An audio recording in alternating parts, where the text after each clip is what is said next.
schools and you just don't know. So we do just like kind of filter in the sort of stuff. Yeah, that's kind of what we do. Yeah. So like, obviously going into sort of nursing and like your background and things like that, was it always something you wanted to do, go into nursing, or was it something that you sort of decided later on in life? Later on in life, so it was never a big very when I was younger. Very much was being pushed to go to like medicine. I did get into medicine originally, but I was a dancer. So from the age of like 3, that I wanted to be a dancer. I did. I was dance on sort of shirts and going to all that sort of thing. Always loved people. So it was never. Yeah. And was there like any sort of specific dance that you did, or was it a bit of everything? I did a bit of everything. I specialised in ballet and lyrical, so I was very Yeah. sort of that was comps. That was my go-to. But I did a bit of everything from tap, jazz, commercial, street, like six the whole Yeah, right. I feel like dancers sort of once they're into dance, they have like they're a sort of specialised area, and then they just do a bit of everything else. I went to Yeah. college and did performing arts, Oh so yeah. like I did one of the shows, one of the dance shows. We did Moulin Rouge, and because I like we did physical theatre, so I was like stage combat and stuff like that. And I was Yeah. like, oh, can we just have someone come in and do that? But the graft that goes into them shows is just Yeah, people incredible. I don't was tired realise. watching. Oh Yeah, man, I like, think people don't but realise with us as well, like being dancers, like we have to train and then we go to the gym and we get up to speed and just learn routines and then we have to go through shows, which sometimes 3 days of 2 shows a day. And then you do it and you're like, that's why we're a big force. yeah, Too many times. yeah. And you think that like I think with people when they look at stuff like it's sort of anything when it's done at a really good standard is because people make it look easy. They don't think it's hard. So like, Mm-hmm. I go and play darts and like I've just watched, like someone play it on TV and they're hitting like 180 after 180 and I go and I can't even hit more than 26. And you're like, Yeah. why am I so like this? But the amount of effort that goes into something and like dance is exactly the same. And I think because Mm-hmm. people make it look so easy when they actually do it. It's just people must be like, oh, anyone can do that. Yeah, yeah, definitely. I was having a conversation with my friend actually the other day, and he was like, I was like, there's a reason you send football players to ballet lessons, rugby players to dance lessons, because Paul, don't we have to have like in our hearts and all that, we have to get some strength. Actually, dance can train a lot of sports players because of what we have to do. But I think people don't realise because we're just kind of like footing around the stage or like leaping across the stage or something. Yeah, There's a lot that yeah. goes into it. Yeah, it's so transferable into sport because like you see a lot of Mhm. boxers do it. I mean, Usyk, Yeah. who like one at the weekend, he's always if you watch any of his training, then it's mental. It's all Mm. dancing and footwork because, like I said, it's Yeah. definitely got a place. It's transferable. So like moving on a little bit from dance, so you did dance when you was younger, and that sort of was what you wanted to do. What was sort of what was the things I like to ask people, just because myself personally, from my own personal sort of experiences, there's never been a eureka moment for anything I've wanted to do. I've never sort of sat down and gone, like, I had this epiphany and been, yeah, that's it. It's sort of Mhm. compounding all the time to sort of get me to where I probably am now and why I'm doing it. So just interested, when you wanted to do nursing and you had that sort of a big change, it's quite a one end of the spectrum to the other, isn't it, of Mhm. dance to nursing, which is brilliant, don't get me wrong, but like was there a eureka moment or was it sort of compounding events to lead to that, do you reckon? Mm. I'm gonna open. I'm still quite open about my past. I think Mm. it wasn't because of dance, but I did develop severe eating disorder at the age I was diagnosed just before I was 11, due to what we found out was a lot of childhood trauma, significant trauma that happened.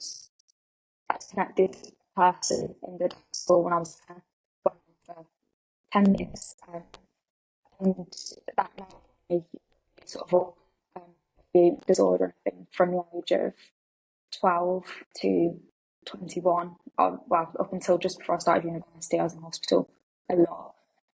I went into my first eating disorder unit at 13. I was in for 6 months. I came out, I had some times in general for quite a while. So surgeries on my hips. I've been seeing disorder use. I spent 2 years in a unit. On a lot. I think it got to a point where I was in ICU. I was a kidney failure. I relied on nurses and doctors and healthcare professionals to keep me, and that was kind of that moment where I was like, actually, this is what I want to do, because I received good care. I received care. I knew what I wanted to be, and I knew what I didn't want to be, and what I needed. I didn't have it. And it wasn't until I did levels in hospital, I did my GCSEs in hospital, self-taught, sailed through them. So I was being pushed to do medicine anyway.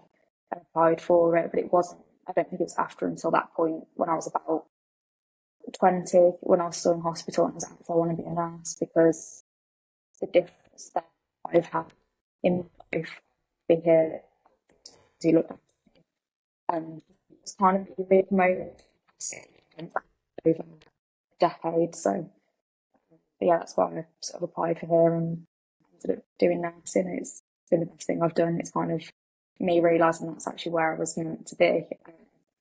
But yeah, so it's kind of.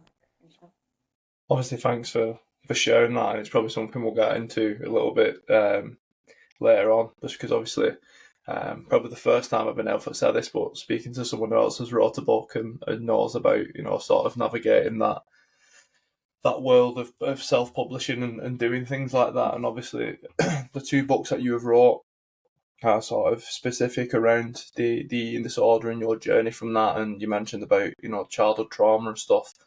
And your book is about that trauma, isn't it? And using it as sort of, your therapist, and sort of using it in a positive light. And I was sort of looking a bit into your books before you came on, just to get a bit of an understanding. And you said something that, like, this is my story, you'll never understand it, but like, this is just you trying to shine light to people, isn't it? About what you as an individual go through, and I imagine what other people in similar situations with eating disorders and trauma go through. So that, obviously, to do that and open yourself up is such an incredible mindset. Do you think you've always had a strong mindset, or is it something that you developed? I think a bit of both. I think, always strong will. I think the didn't really until even when I got through sort of therapy, through things from a very young child. I've been strong-willed. I've always had good resilience, and I'm naturally quite a stubborn person anyway. So I'm very much, if I want to get things done, I'll get things done. But I think it wasn't probably until going through that experience that I've been more strong-willed. I think I've always been, what I never lost. Always had goals. I've always had ambitions. I was always going to make sure I was going to get them done somehow. And I kind of like let it go by, because I always did get things done. I said, sailed for my GCSEs, sailed for my A levels, got it done because I just wanted to. And then it wasn't until the point where that was being taken away from me, where I couldn't go and do medicine now, I couldn't go in the outside world, I couldn't walk on my own, that I actually realised I had a lot of growth and development to do. It's kind of some strength, really easy, because the stuff that I was seeing strong-willed, that was stuff that was easy for me to get through. And I think that's where I kind of developed that, where I was kind of like, actually, I need to change that. And it kind of stemmed from there. But yeah, I've always been strong-willed. It was just using it in a way that actually challenged me more than I probably understood. Yeah. If that makes sense. Yeah, definitely makes sense. Sort of channeling them practices and, them sort of internal thoughts and things that you have to be positive, because on the counter of that, if you are very strong-willed, your internal monologue can be very detrimental if you've not got it in a positive light. I mean, I've experienced that through my own issues of, like my well-being and things, and sometimes you can be your own worst enemy, for sure, and your narrative can very much shape the steps going forward into how you address your own situation. So it's an amazing story, Matt. I'm sure people find it harrowing but truly inspiring as well. You know, that someone's been through all this and still managed to come out, you know, on the other side. And I imagine it's still, you know, sort of it's one of them things in it that you're with every day, and you just have to learn if it combat that, and you've developed the routines and habits to do so, which I will ask you a little later on, because this is sort of what this podcast is about, is people's habits and routines. But something I did want to ask you about, and going back to the book, going through the process of writing a book, you sort of putting your thoughts onto paper.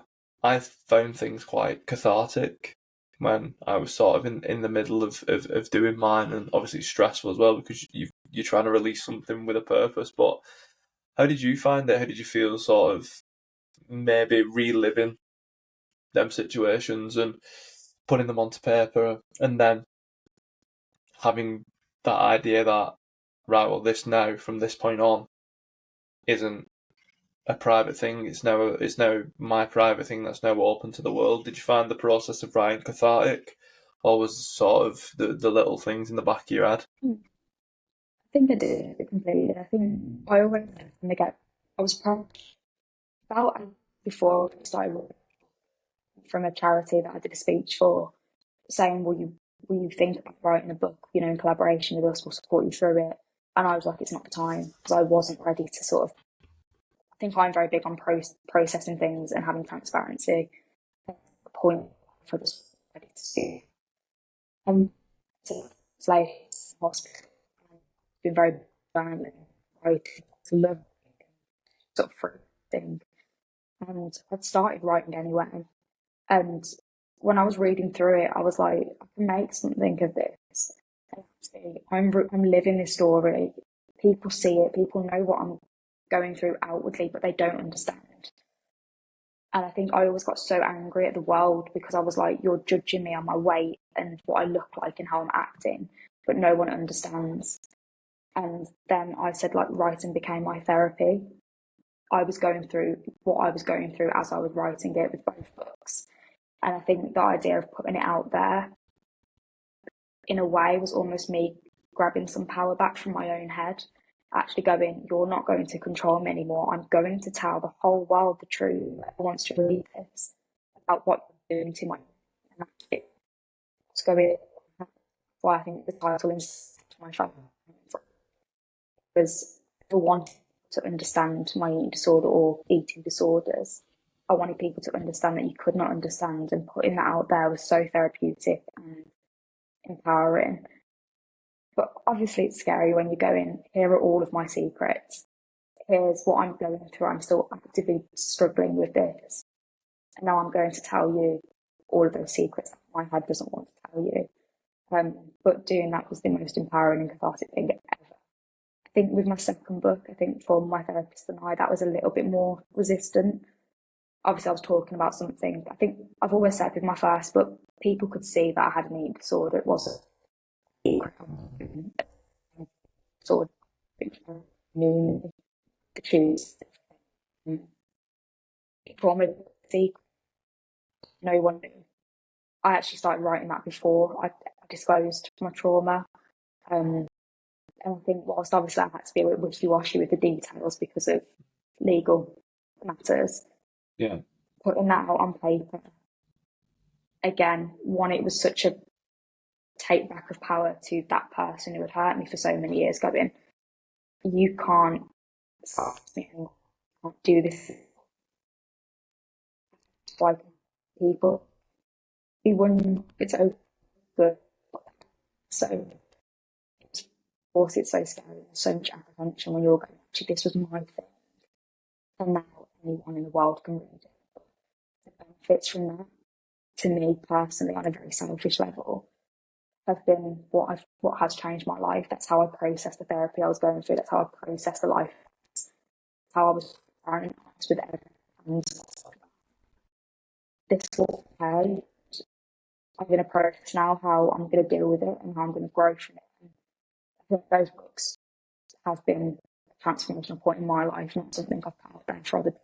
So yeah, it was an incredible journey writing the books, and we're looking after about the after bit that comes with that, because I'm very much, I grow through writing and sharing and being open and honest. So, yeah. Yeah, I'm sure people look forward to reading the third and sort of seeing the journey in its full sort of map of the beginning, the middle, and then not necessarily end, but the update where things are better. I mean, the position that you're in now, we work together, so you can see sort of the strength that you have and sort of how you've used a negative thing to make a very positive outcome. And like, I think it's great that you mentioned then it seemed quite selfish, you said, to do it, but I think it's a great thing. You've sort of, there's a lot of stigma around trauma, mental health disorders, and things like that.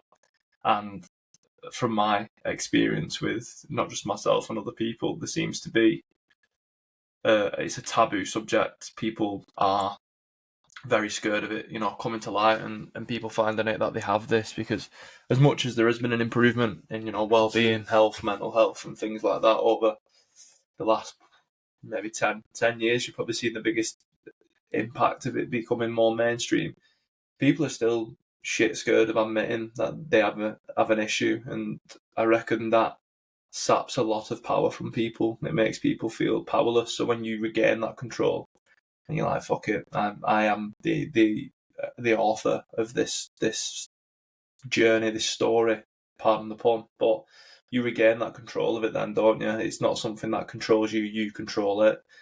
So yeah, I think it's so sort of inspiring to see someone just sort of not necessarily throw caution to the wind, but just be like, I'm gonna take it in my full stride, and I'm gonna sort of signpost for other people, because there will be people who are in similar situations to what you're in and don't have the resource or the understanding of where to go or what to do.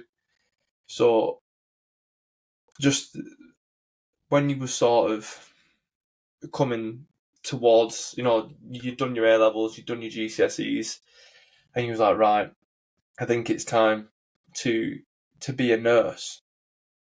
What was sort of, did you speak to the nurses around you? Was it like inspired by them? Were they your inspiration? They were the ones who were around you? Yeah, definitely. I think, as said, it was a mixed bag of, I think at the point where I got to sort of that point where I just had to give up medicine and I was looking into nursing, I spent a long time in hospital, particularly so when I was in general hospitals. I mean, there's obviously a lack of understanding of how mental health can impact your physical health then. Because of how I was behaving, where I'd like IVs out, I'd rip NGs out, I'd do very drastic things to essentially not put on weight. They didn't understand, and the amount of times I had, you're never going to get better, you're a lost cause, you revolving patient.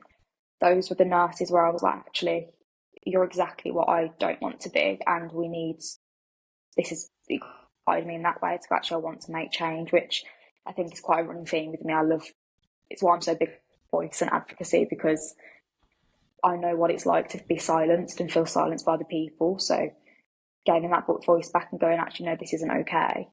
There was that side to it. And then I think I always use the example of, so I had one nurse who was, so it's like a care coordinator. She looked after me. She was my eating disorder nurse from when I was a very young child, just diagnosed, up until the point I left for university. And she showed me care, compassion, kindness beyond anything a nurse. When you look and see a nurse, she didn't wear the tunics, she didn't, give me injections, she didn't give me medication, but she gave me the sort of holistic side that when I was on the ground, she'd go, no, get back up, or if you can't get back up, I'll carry you along for a little bit. And there was never a time when she said, you can't do it, or I don't believe in you. I had drastic ambitions when I was in ICU, and I was like, yeah, it's fine, I'm going to start uni in 2 weeks. It's okay. Very unwell, very clouded mind. And she'd go, okay, like maybe not 2 weeks, but we're going to make it work. She'd bring me worksheets in, or she'd do little things that would kind of keep me going. She'd sit in my hospital room and do her work from there. And I think that was when I was like, you're exactly what we need in the system. And obviously, I'm into how I'm but this is what we need all system practices. I said she became flying. I think it was that idea of actually I could be that person to someone, even if it was little things. I think with my nursing, of course, the clinical stuff is important, but she's really inspired me to be the nurse that people go, I can talk to you about something that maybe I've not spoke to anyone else about, or I can be open with you because I trust you, and I've used she to put nurse. That's inspired. Yeah, Yeah, that's yeah, amazing that you sort of, and you mentioned it then, a holistic approach to something. I imagine, obviously, I've never been in your situation and stuff, so I don't want to sort of say that, oh, I imagine it's like this, but I can sort of anticipate that being in that situation where you've been, like you said, you was on tubes, you was in ICU, you was in very sort of, obviously it was a hospital, so it is medical, but I can imagine there was always sort of more like this drug's going to get you better, this tube's going to do this and that, and then probably it sounds like you didn't have the holistic approach until quite late on, and that was quite an integral part of your journey to turn it around. Was there anything she sort of did holistically, like with your well-being, all that, or was there any sort of routines or things that she sort of practices that she put onto you? Just thinking that obviously it's interesting that, people like medicine gets you better, and that's completely true, but sometimes you've got to have your own sort of well-being and holistic things to just get you over the line. yeah. I think one thing she did, and obviously there were times, so I was sectioned multiple times, so obviously therefore, in the eyes of the law, I don't have the right to my own treatment, which she's so good at it in a way that still goes. I think that biggest thing that's meant to me was I was able to lead my own decisions. So, for example, if I had to be restrained in hospital, which often I would for to be fed, to be kept alive, how would you like it done? When I had those moments of clarity, let's you give me guidance of how you want these things to be done when they have to be done. And I think it was constantly giving me choice in things that I would not be in. And I think the holistic course still that control of I'm going to have to be fed, so please do it like this. And she'd make that consistent every single week. We'd do an updated plan of how would you like that done? What would you like done? And then one thing she'd always do is, especially when I was in hospital, every single time she visited, she knew I needed escape. I'm very much, if I'm stressed and I'm having a bad day, I go out for a walk, I go outside, I go for some quiet consistency with, I'm going to go to hospital. I'm just going to have I think to implement it into my weekly routines. I was very rigid anyway because with eating disorders, breathing is part of your routine, how you breathe, how you walk, how you place your legs. And she understood that. And she allowed me to create those routines that I needed to create, but also break down bad habits at the same time. So it provide alternatives. And was it for free, being able to choose. It wasn't someone's, what do you want? I'm going to you in that I don't push around. So. Yeah, amazing. Like, obviously from me, sort of to hear that it was sort of habits and routines what were the thing that you had to sort of combat. It just shows that depending on any level, any situation you're in, your habits and your routines are integral to the outcome of your situation. And I mean, she sounds like an amazing person. Do you know what I mean? You've learned a lot from her, and that's only going to be sort of a positive cycle of you going into nursing and being able to do that and sort of promote a more sort of holistic approach to health and wellness, because I'm such an advocate of exercise and things like that. That was for me the mental clarity I get from exercise, and I know that's sort of a regurgitated statement, but the fact is it's true. And to sort of even just going out for a walk and things like that and getting that escapism, just getting out of your head for 15 minutes or an hour that's massive for someone. Do you know what I mean? And like you've just said then, I think people will connect to that and be able to be like, fucking hell. Like, obviously because your situation is probably one of the more drastic on the scope of things. Like I said, it just proves that it's so integral, like our habitual nature and that, and who we have around us, because it's not just the fact that, you know, it was your habits, it was sort of this one person was knowing your support group who essentially changed your perspective of that. And, you know, just out of my own curiosity and things like that, is there sort of support groups and charities and things that you've used for eating disorders and that have sort of provided you with that escape and that support? Was that an important thing on your journey, or was it quite a lone wolf thing? Yeah, I think that's important with it last night the for that sort of the National Eating Disorder Charity.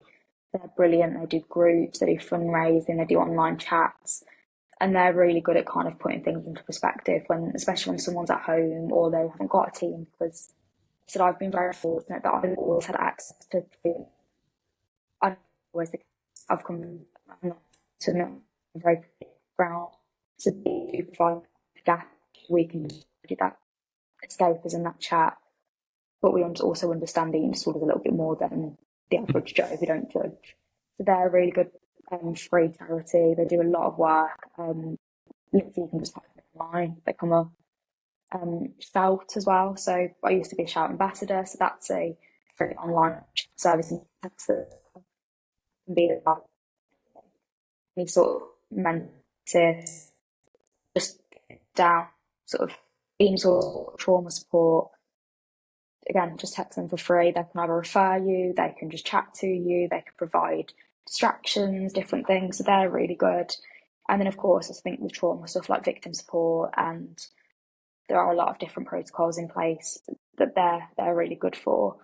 So there's a few around. I think it depends what suits the person. I said I was quite kind of fortunate that I had a really good team surrounded by a lot of the time hospital staff, but people have used that for a few of them and are proof that good this is like.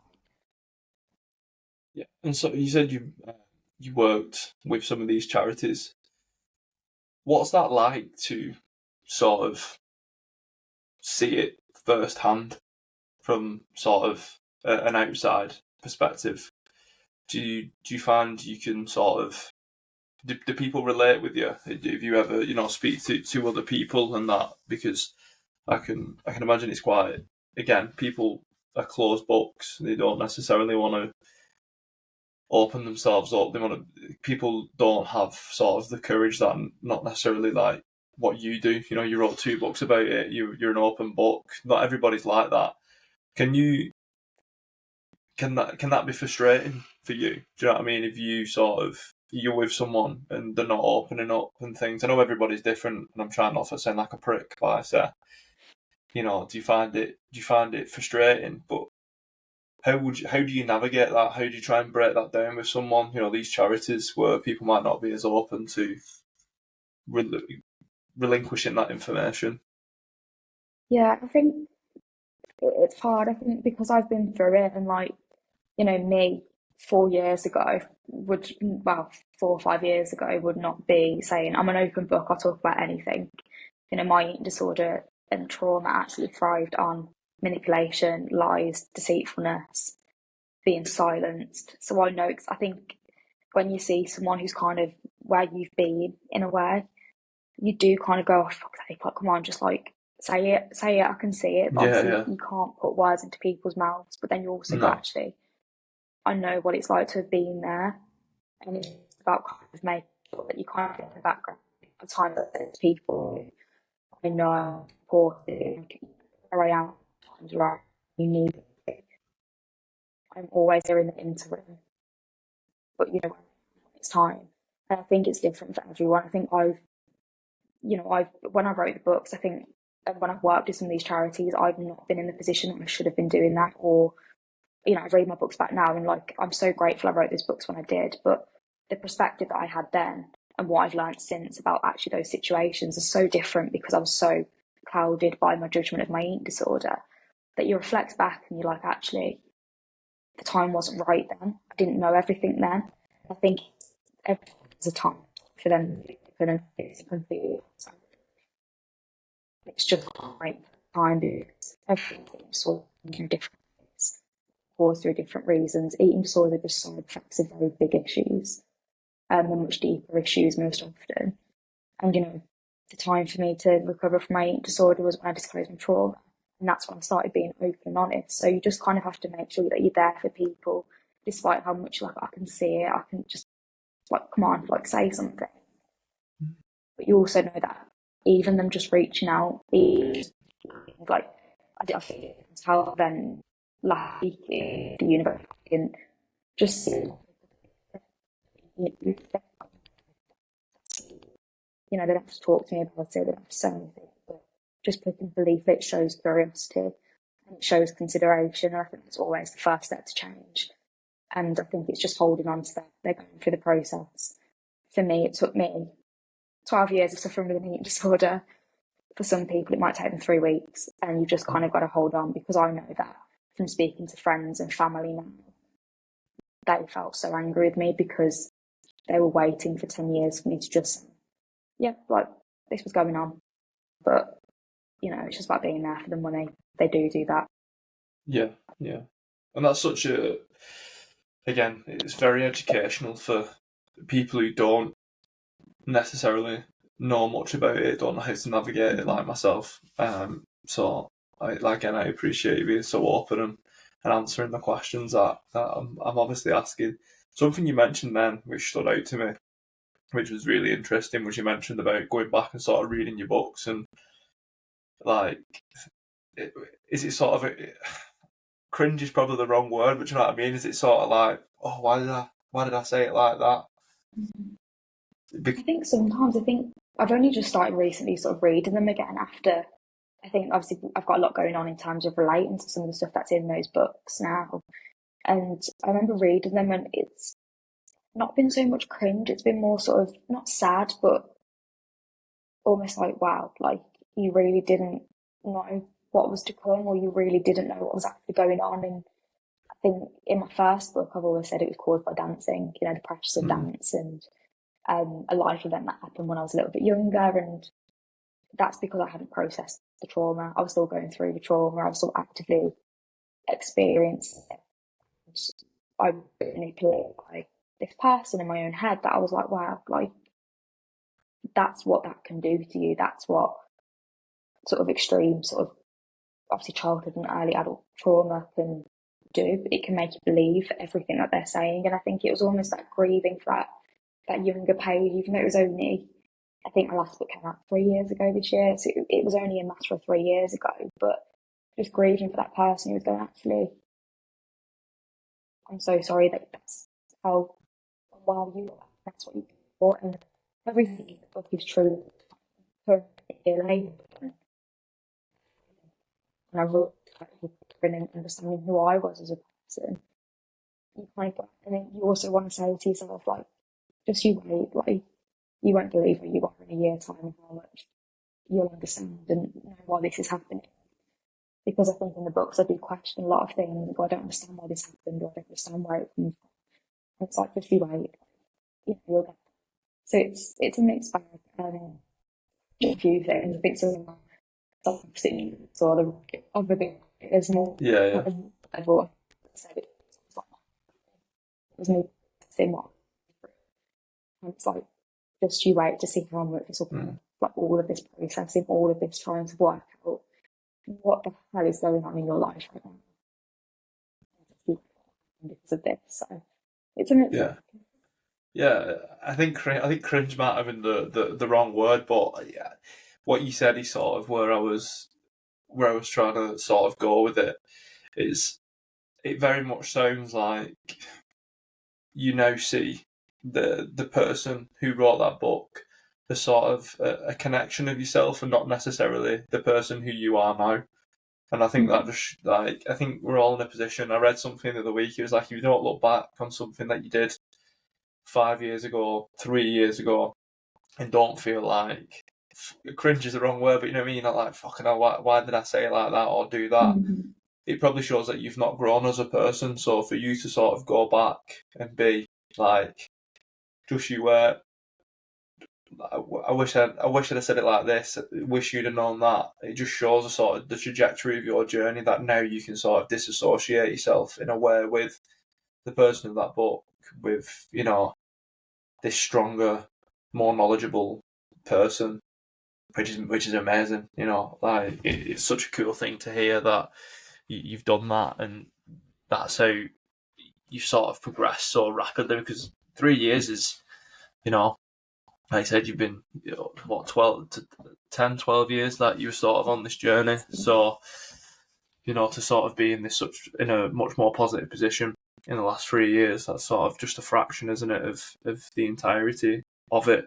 So we've talked about, you know, systems and routines that you put in place to, you know, combat the disorder and get into a more, you know, positive position to where you are now, translated into what you do now. Because again, one of the more hectic people I know, with, you know, everything you do for the SU, everything you do for your own personal stuff, the eating disorder stuff that you do, like your social media page. I mean, if you got something like 10,000 followers on that, which is mad in itself, if you put them people into, you know, a place, and then being a student nurse, what, how do you cope with, you know, managing your workload in everyday life? Because there's a lot of facets to that, and I can imagine it can be quite overwhelming at times. Not to put words in your mouth.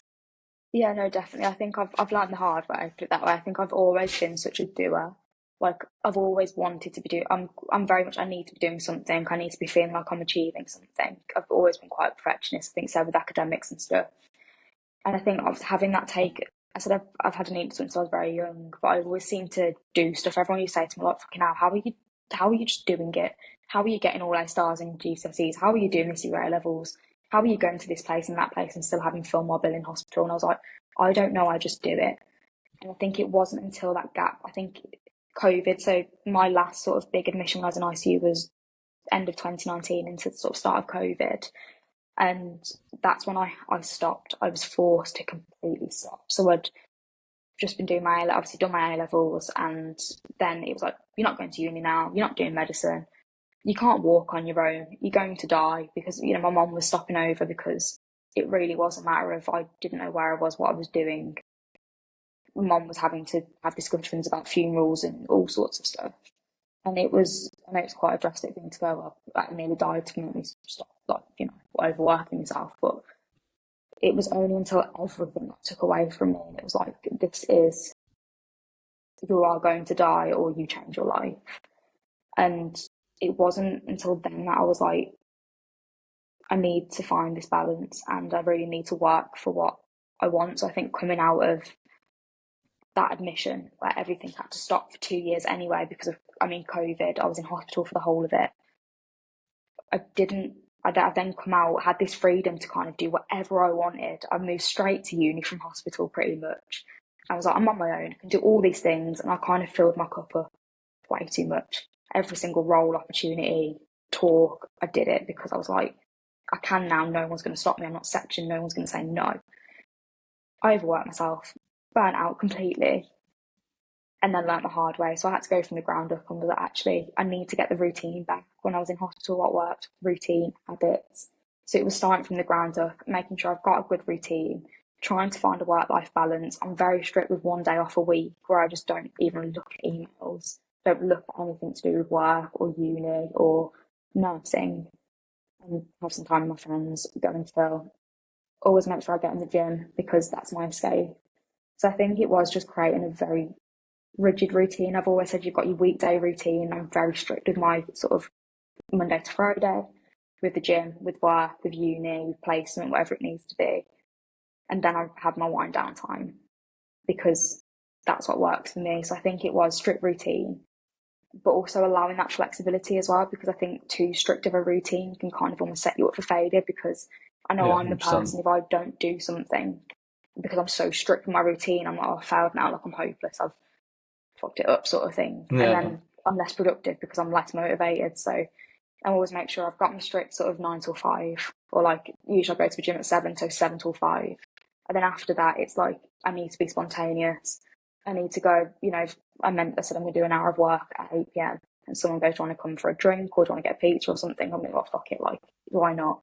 Mm. So I think it's that balance for me, because I've always been so strict in my routine, even as a child, because I was so much of an overachiever, which, without, blowing my own trumpet, I always was. So finding that balance has been the most important thing to me. And it's, I'm so much more productive now. I do so much less work. It just, Yeah. you know, There's that thing, isn't there, where it's Pareto's principle. It's mm, 80% of the results come from 20% of the work. It's like work yeah. smart, not hard. I was just going to say that's my Yeah, everyone's like, how do you do it? And I'm like, I work smart. I don't, not hard. Like, that's yeah. how I I do it. piss everyone off in our office by saying that. Mm-hmm. I'm Same. like, it just makes sense. Yeah. It just makes sense. But I think when sort of from my own personal experience, I'm very hectic. Mm-hmm. I'm a million miles an hour. I've got a million ideas in my head, and if I try to do all them, which I have done in the past, I just burn out. Like you said, I just burn out. I put too much pressure on myself to do things, and there's too many plates spinning. And when you remove that and you focus on, the big rocks or the compound things to get to there, it is just miles better. Like, you just feel miles better. And that's what you were saying then about sort of overachieving earlier on in life, and then sort of going into these situations where was it pressure? Did you feel like I've always been a sort of an overachiever, and I need to Definitely. continue to do that, and sort of you made it so rigid for yourself because of that pressure? Do you think? Yeah, definitely. I think I said when I was younger, I was always very rigid and sort of achieving anyway.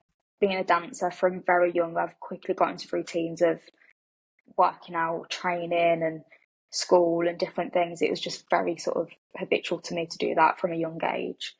And then sort of going through an eating disorder, I said the routine that comes with having an eating disorder is beyond, I think, anything anyone understands. I said, in terms of how we breathe, how long we chew for, like everything was rigid and there was no room for any sort of movement. And I think that did set me up, I said, with school as well. They wanted me to go into medicine, they wanted me to do X, Y, and Z because I've got the grades to achieve it on paper. I was coping pretty well. And then I've come out of hospital. I said when I got to that all taken away from me, and I'm like, I've got so much to make up for now because I lost so much.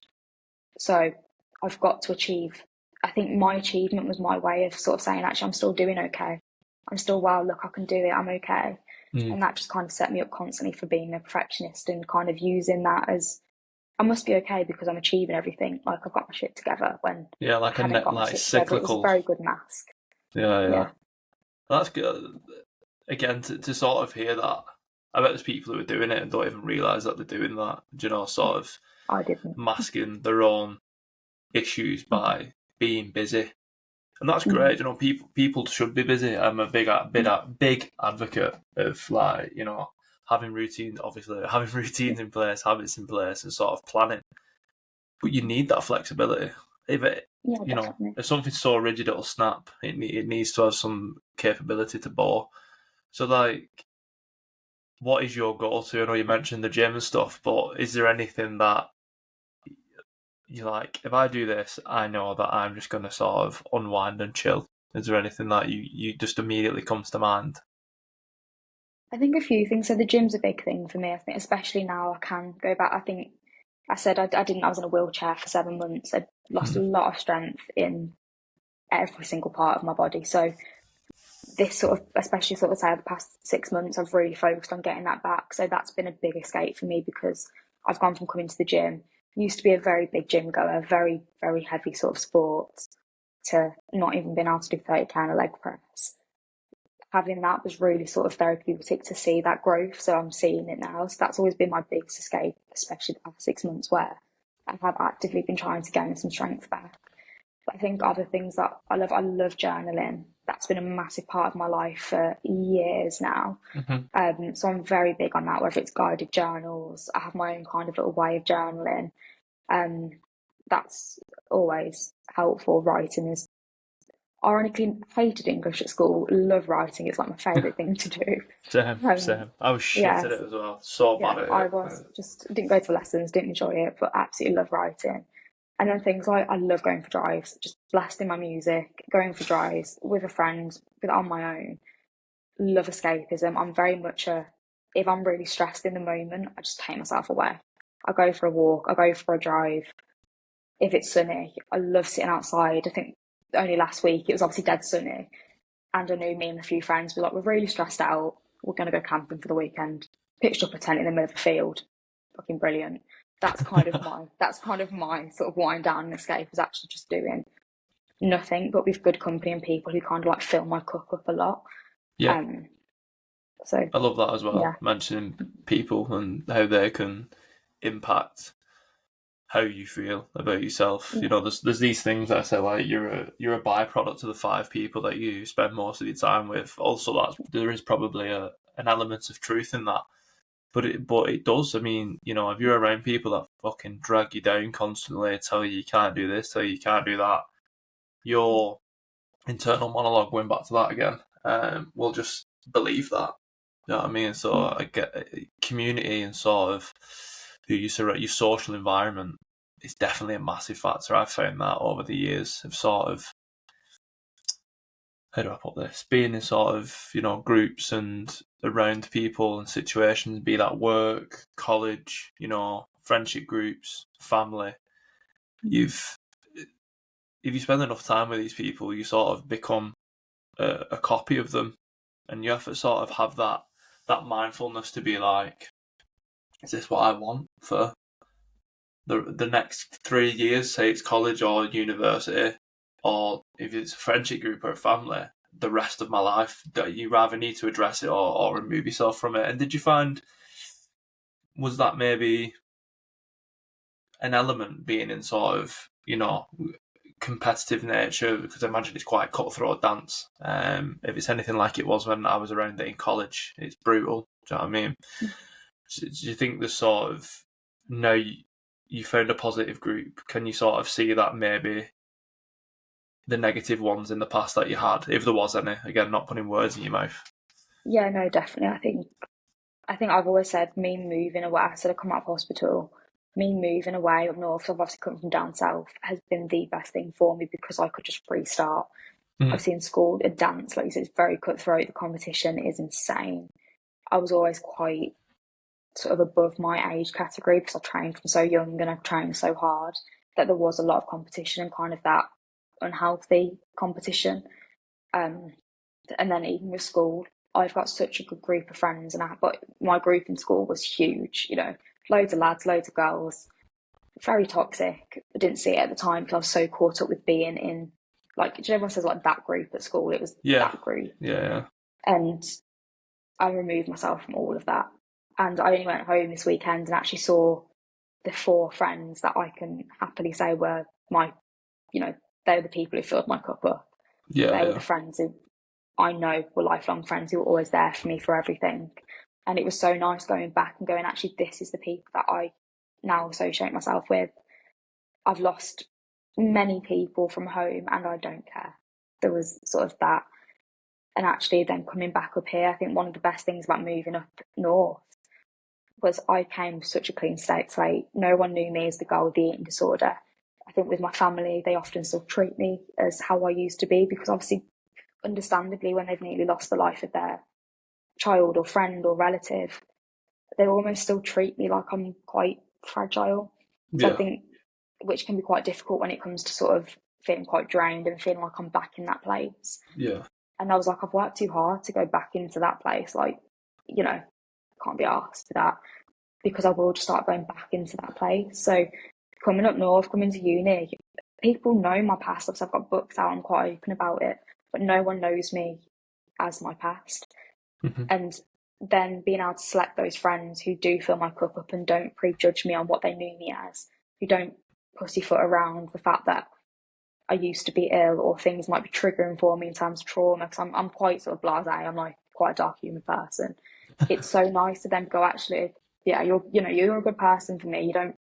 It's so nice to have that fresh kind of group who are just sort of my people. And I think only probably the past sort of month or two, I've really found those select few people who I'm like, actually, you are the positive sort of energy that I sort of want to associate myself with. And I don't have to be a people pleaser. I don't have to try and sort of almost fill your cup up for you. It's sort of, Yeah. It's been brilliant. Yeah. It shouldn't be a friendship shouldn't be a transactional Yeah. thing, should it? Completely. It should just be an effortless thing. I think it's crazy that when you look back, like you said, you was sort of in that group at school.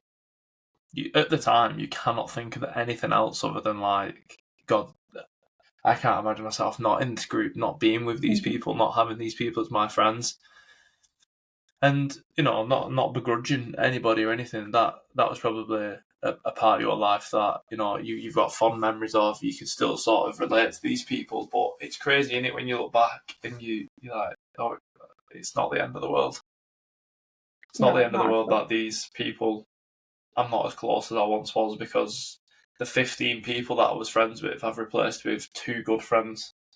Like, I always get the piss taken out of me by my mates for like knowing a lot of people, and like if we go anywhere, I'm like, oh, how's it going? Blah, blah, blah, my mates take the piss out of me. But there's a difference in there, I think. I think once I got older, I realised that there's a difference between an acquaintance and a friend. And you Yeah. sort of, the sooner you realise that just because you know someone doesn't mean you owe them anything.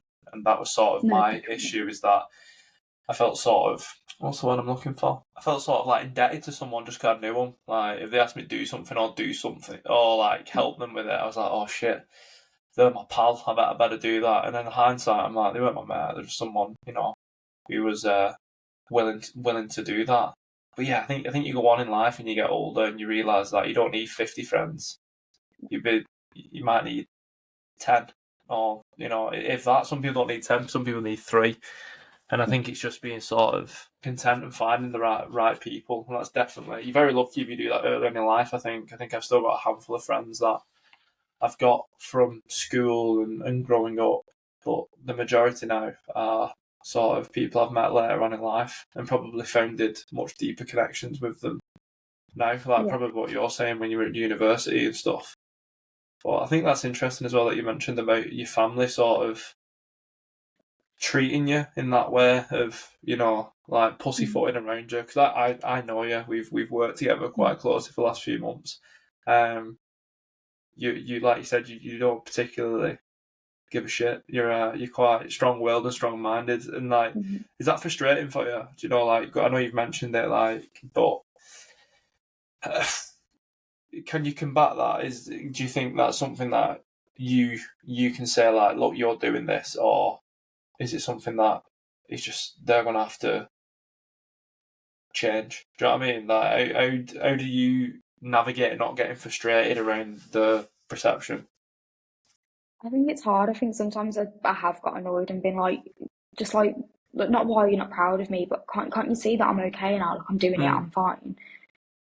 But I also kind of try and take it from their perspective of what they've Yeah. seen.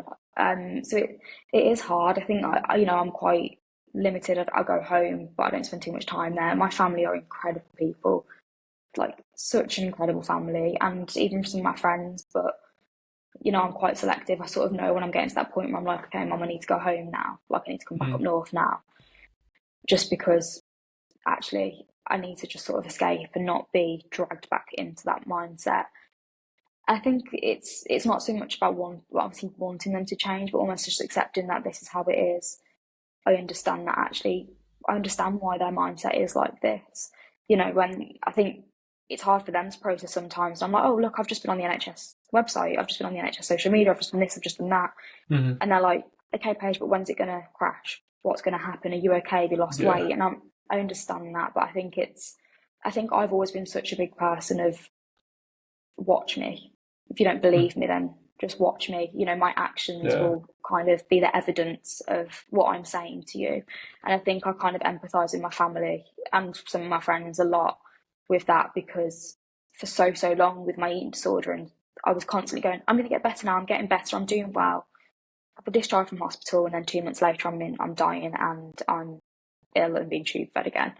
So I understand it's quite hard to have that trust there, because for years it was kind of, I was very much talk for talk, because your eating disorder makes you talk for talk.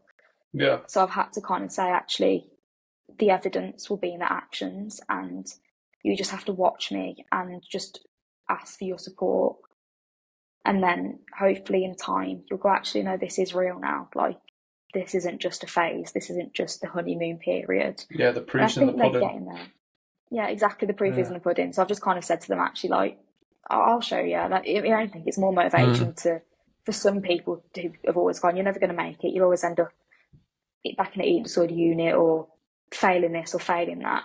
It's just a nice little middle finger up to them and go, well, told you so. Yeah, I said, I'm quite that person who's like, well, I told you so. But, and it seems like, obviously, a fantastic mindset to have. Like you said, you've got a motivator there to essentially stop you going back to that place where you don't obviously want to be. Is sort of, I think motivation and discipline is something that comes up a lot in sort of the avenue of which I'm sort of going down now, like habits and routines and health and happiness and things like that. Is it difficult to stay motivated, or would you say it's more of a discipline thing now? And like, do you know when you're slipping? yeah, definitely. I think I'm quite self-aware of it now. It's took a lot of sort of learning and almost slipping down to kind of realise that I've slipped down and actually go, I've learned from that now. I think I'm such a person of, I do not regret anything. I will always just learn from things that have happened. Yeah, the best And way, I think, definitely. yeah, and I think it was in a sort of one of the other podcasts, actually, one of the other episodes of sort of, it's such a balance of when you haven't got motivation, you have to have discipline, and sort of vice versa. And there are times where I'm just not motivated. You know, recently I've been in such a slump where I was like, I don't want to do work, I don't want to do uni, just can't be arsed, sort of going through things, life events happen. And it has been that discipline of, well, you've got commitments now, you've got responsibility, you can't just stop anymore. I think obviously when I was in hospital, I was kind of given that space that when I needed to stop, I just could stop. You know, if I didn't want to eat anymore, they'd tube feed me. If I wanted to smash something into a wall, they'd patch it back up. And I've really had to relearn that whole perspective of, I can't just do that anymore, and it's okay, because, you know, I'm looking after me now, so I've got to pick up the consequences of that. So I think sort of motivation comes into it, but I think discipline is such a big thing of, I have to learn from actions and quote unquote mistakes or things that have happened in my life to go, actually, you know what's going to happen now, think logically, think rationally, and just keep going.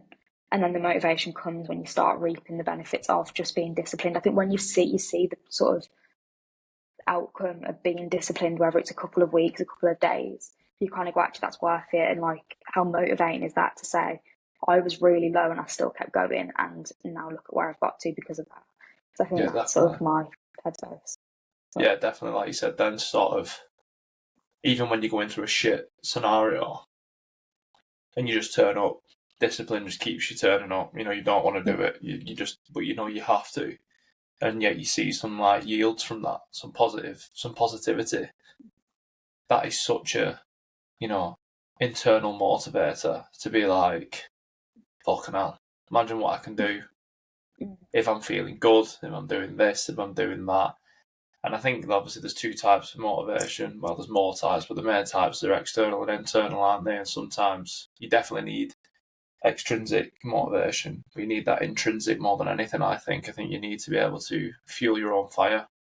And that's really reassuring for you to say that as well, to make sure it's just not me thinking down that path.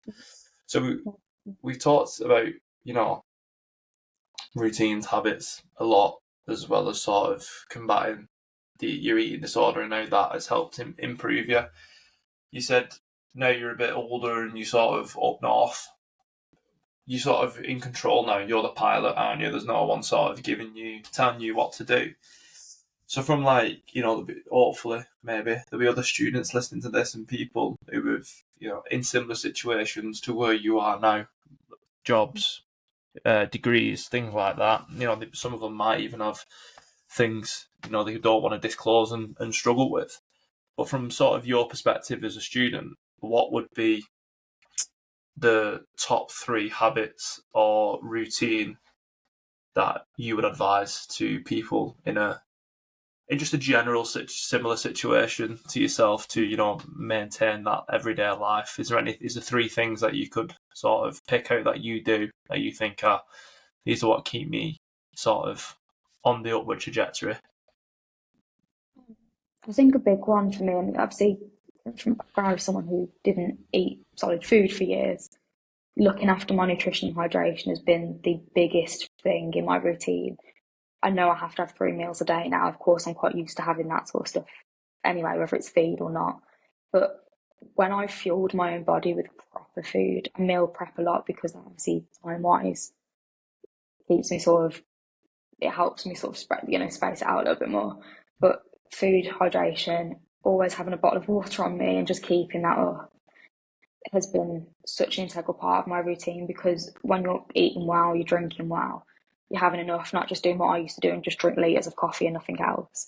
Yeah. You do feel better for it, and then you can kind of then, that reaps the benefits into other parts of your routine. Like you work harder, you work more efficiently, you work smarter, not harder, sort of thing. Yeah. You put, sort of less effort, better outcomes, and your mind's just so much clearer, because when you're not eating and drinking correctly, the impact that has on your mental health anyway and your mental clarity is so detrimental.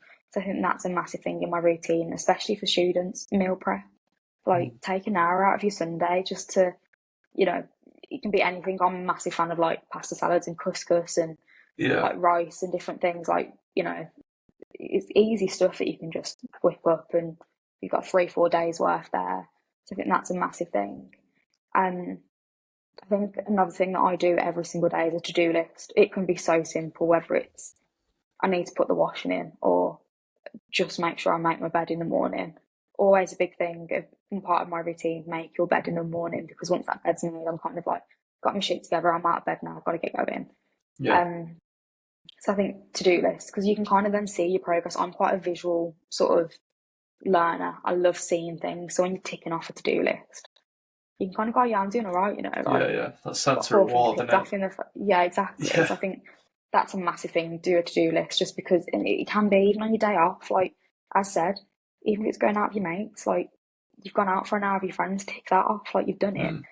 And you just kind of feel like you're doing more. I think it helps a lot when you're not motivated to do to-do lists, to kind of go, actually, I am doing things. I've done very little things, but they all add up to really big things.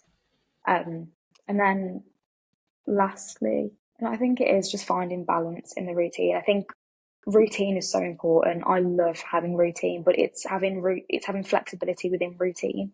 So Yeah.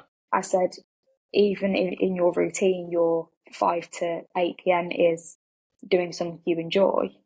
You don't have to plan that, or if you plan it and it changes, that's okay. It's still in your routine, but it's just a bit of flexibility within that. So I think having that balance and sort of being okay to sort of, it's almost sitting with the uncomfortableness of, I'm not being productive, I'm not doing what I should be doing, and going with that. So yeah, I think that's kind of my Smart. top 3. I think they're all things.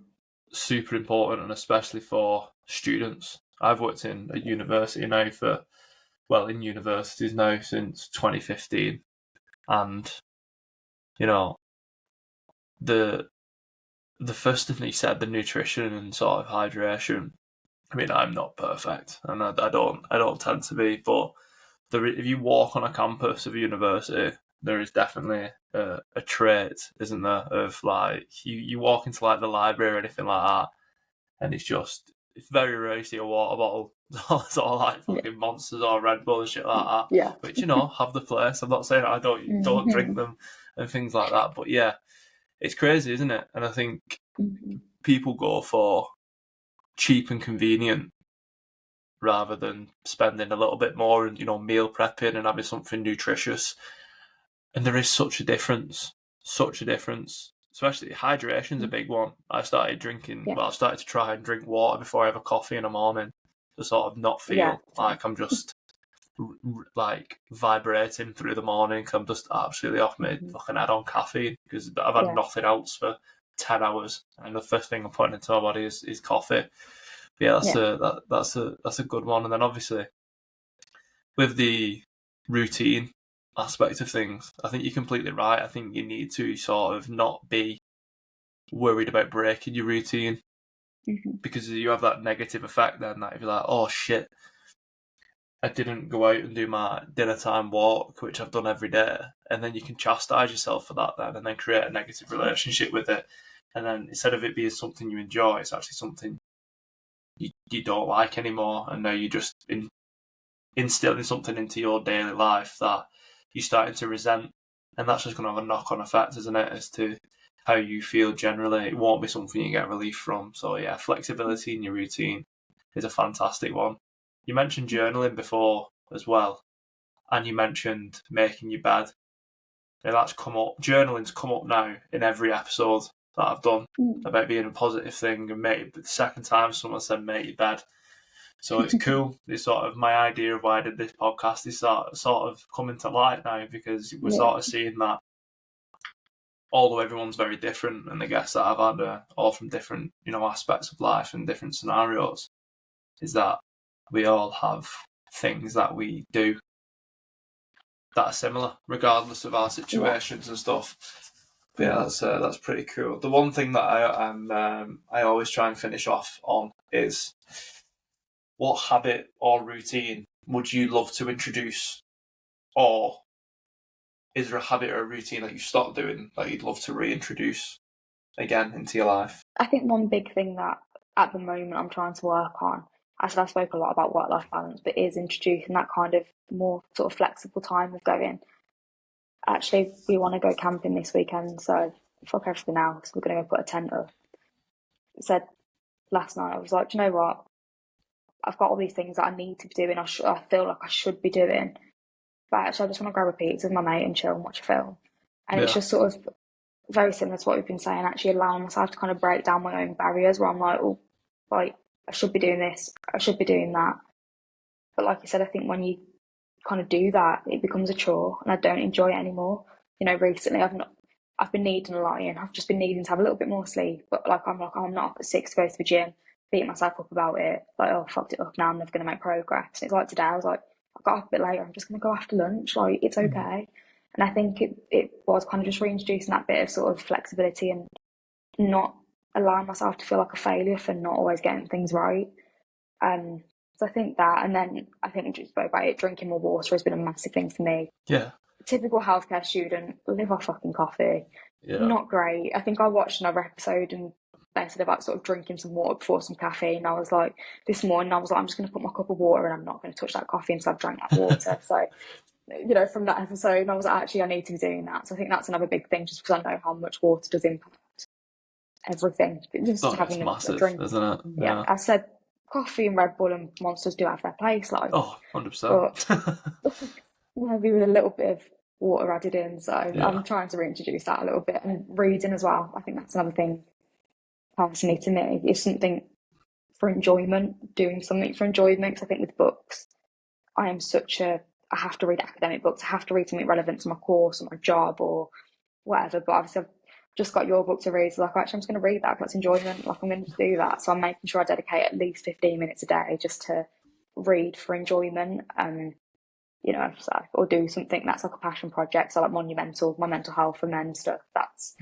I'm just making sure I'm doing more stuff it fills my cup in terms of my passions, not just work and what I have to be doing for degrees and stuff. So yeah, it's super important. And like, obviously reading, that's something I'm a massive advocate of. I mentioned it before, I found myself reading sort of non-fiction and academic books before I was sleeping, and like the idea for me is become a shit sleeper to try and switch off, not sort of put myself in a situation where I'm like, I've got to read this next page because I'm interested, or it's not a chapter break or a paragraph break or something like that. And then when I made that switch to reading fiction in before bed and having sort of not nothingness, it's stimulating and stuff like that, and it's interesting, but it's so meditative. It's sort of almost like meditation, sort of, you're just so engrossed in that, you're actually switching your brain off.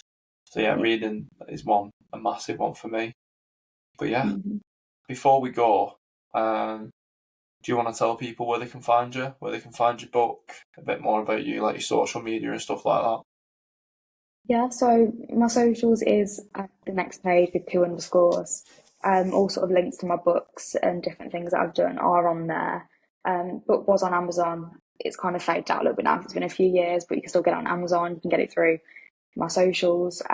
That's kind of where you can find me, apart from other things that I've just peer up on, but that's sort of the main. Cool. NHS and all sorts, but yeah. Yeah, I seen that the other day. Yeah, well, that's cool, isn't it? But what I'll do is Yeah, I'll put your socials in brilliant. the Thank description you. below so people can find you. But Brilliant. thank you so much for coming on, being so No, thank honest, you. educating someone like me who doesn't have the most information on eating disorders, and sort of I've been sort of in a fortunate position where people I'm close to haven't been in that. So to speak to someone on sort of a level where, like, we've been speaking for nearly an hour and 15 minutes and it feels like it's been about 10, but you know I've learnt a lot from this, and sort of got a perspective that I would have never have got elsewhere. So I'm hoping other people can get that from you. But yeah, thank you very much, mate, and I appreciate your honesty and your No, time. yeah. So No, yeah, thank you. I said I think it's been important. It's so nice to speak, especially to to a male. I think you know my passion behind men's health and well-being. And I think that's always been a thing that that was a massive barrier to me, was speaking to men again, even mm. just about things that were quite dark and stuff, because I did not trust them, did not want to know the inside of their minds or even talk to them about things that I was going through. So doing things like this, and obviously stuff I'm working on sort of with you about that, it's helpful for me. So I really appreciate having the opportunity to continue doing that. No, anytime. Yeah. Hopefully, once we get the project that we're working on up and running, and we have a bit of information about it, a bit more in depth, you can come on again, and we can have Yeah, a a little bit more of a chat. chat about that. But yeah, while it's still Yeah, in its infancy, we'll to be continued. yeah, to be continued, part 2 to come. But yeah, thank you very much, mate. Have a lovely day, No, thank and you. I'll catch you Thank you. soon. See you Thank later. you. See you later.